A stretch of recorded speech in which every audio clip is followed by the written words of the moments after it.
Okay guys, ituturo kita sa iyo. Kahit hindi pa tayo marunong, pipilitin natin. Okay, let's go. Punta tayo sa CapCut. Welcome to Kaabang Vlog.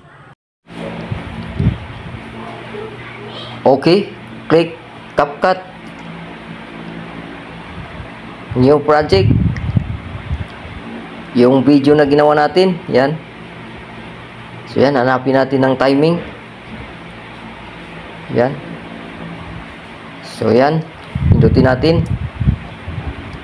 Split tayo. Hanapin natin ng overlay. Okay, kasali na yung walang tao. Yan ang ibaba natin. Yan, overlay natin yan. So delete natin yan logo ng CapCut. Okay. So usad natin yan. So hanapin natin ang timing niya.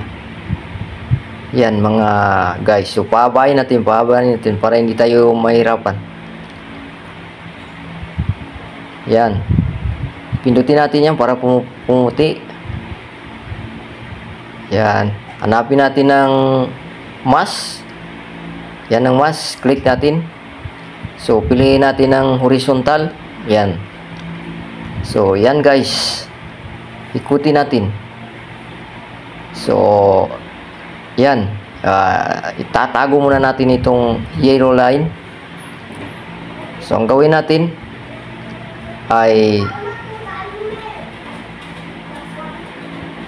check muna natin. Okay, so ang gawin natin yan, maglagay tayo ng diamond. Yan.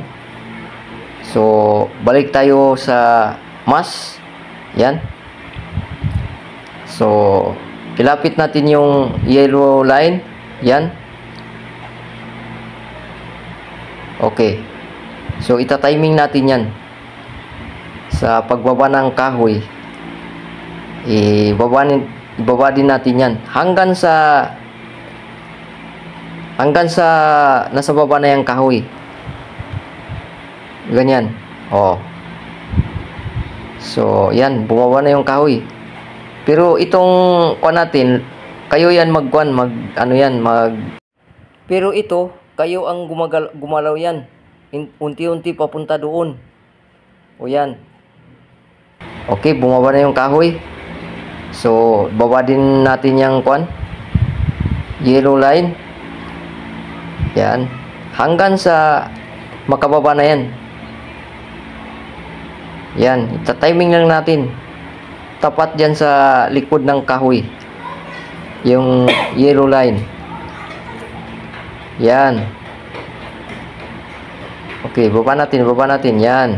Timing lang mga kabang. Okay. Yan, ita-timing natin. Oh. Yan. Timing natin na mabuti para makuha. Oh, so yun, bumaba na yung kahoy. So ikutin natin para pantay sila. Yan. So ilapit din natin diyan sa kahoy. Yan. Okay. Ganyan. Okay. So yan, nakatapat na. So yan, ilay natin. Oh, so yun, tapos na. Yun. Split tayo dyan. Tapos i-delete natin yan sobra. Oh, so yan na mga kabang. So export na yan. Okay, follow and share. Thank you for watching mga guys.